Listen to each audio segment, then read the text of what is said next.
गांव के दिल में मुड़े हुए पेड़ों और टूटते पत्थरों की दीवारों के बीच एक पुराना भुला हुआ हवेली खड़ी थी। वह दशकों से छोड़ दिया गया था, फिर भी उसकी भयानक आकृति अभी भी जमीन पर छाई रहती थी। हल्की चांदनी में लंबी मुड़ी हुई परछाइयां डालती थी। स्थानीय लोग इससे दूर रहते थे, अजीब घटनाओं और अज्ञात गायबियों की बातें करते थे, लेकिन वे कभी इसके बारे में विस्तार से बताने की हिम्मत नहीं करते थे। एक शाम सोफिया, एक उभरती हुई कलाकार, उस हवेली में पहुंची। वह उस क्षेत्र से नहीं थी और हवेली की भयावह प्रतिष्ठा के बारे में कुछ नहीं जानती थी। उसने केवल एक उत्तम विषय देखा, एक सड़ी गली लेकिन भव्य हवेली जो उसके नवीनतम प्रोजेक्ट के लिए खौफनाक वातावरण प्रेरित कर सकती थी। अपनी ईजल, कैनवस और रंगों से लैस वह अंदर चली गई। जैसे ही सोफिया ने दहलीज पार की, हवा में ठंडक आ गई। धूल से ढके झूमर छत से लटके हुए थे, जैसे पुराने समय की कंकाल जैसी यादें। दीवारों पर धुंधले चित्र लगे हुए थे, उनके निवासियों के चेहरे समय के साथ विकृत हो गए थे, खाली आंखों से घूरते हुए। फिर भी एक चित्र बाकी सबसे अलग था, एक अधूरा महिला का चित्र। ये महिला बाकी चित्रों से अलग, जवान थी। उसका चेहरा एक अधूरी उदासी की अभिव्यक्ति में जमी हुई थी। उसमें कुछ ऐसा था जिसने सोफिया को गहराई से छू लिया, जैसे कि महिला का दर्द कैनवस के माध्यम से महसूस हो रहा हो। बिना सोचे समझे सोफिया ने अपना ईजल उस चित्र के सामने सेट किया। वह इसे पूरा करने के लिए मजबूर महसूस कर रही थी। जैसे ही उसने पेंट करना शुरू किया, अजीब बातें होने लगीं। टूटी खिड़कियों से हवा गूंज रही थी, फिर भी कमरे के अंदर हवा बिल्कुल स्थिर थी। दीवारें चटक रही थीं और कराह रही थीं, जैसे हवेली खुद जिंदा हो, अपनी प्राचीन त्वचा में हिल रही हो। सोफिया ने ध्यान नहीं दिया, वह अपने काम में खो गई थी।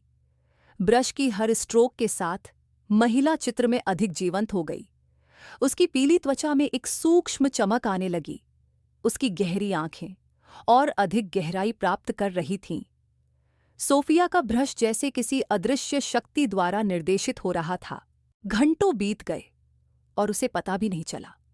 बाहर की दुनिया और अंधेरी हो गई और एक मोटी धुंध हवेली को एक अभेद्य आवरण में लपेट रही थी।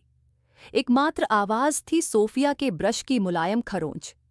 जब आखिरकार उसने अपनी कला की प्रशंसा करने के लिए पीछे हटकर देखा, तो वह दंग रह गई। चित्र में महिला अब उदास नहीं थी, वह मुस्कुरा रही थी। लेकिन वह मुस्कान खुशी की नहीं थी, वह एक विकृत भयावह मुस्कान थी, जिसने सोफिया का दिल तेजी से धड़काना शुरू कर दिया। जब उसने करीब से देखा तो उसने बढ़ती हुई दहशत के साथ महसूस किया कि चित्र की पृष्ठभूमि बदल गई थी। अब वह रंगों का धुंधला मिश्रण नहीं था, बल्कि बिल्कुल वही कमरा था जिसमें सोफिया खड़ी थी, जिसमें उसकी ईजल और पेंटिंग सामग्री मौजूद थी।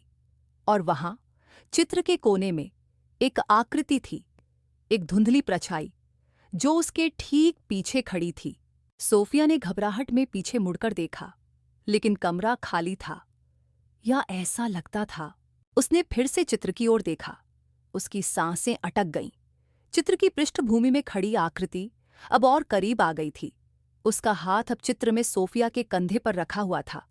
डर से उसकी सांसें तेज हो गईं जब उसने अपने असली कंधे पर एक ठंडा अदृश्य दबाव महसूस किया।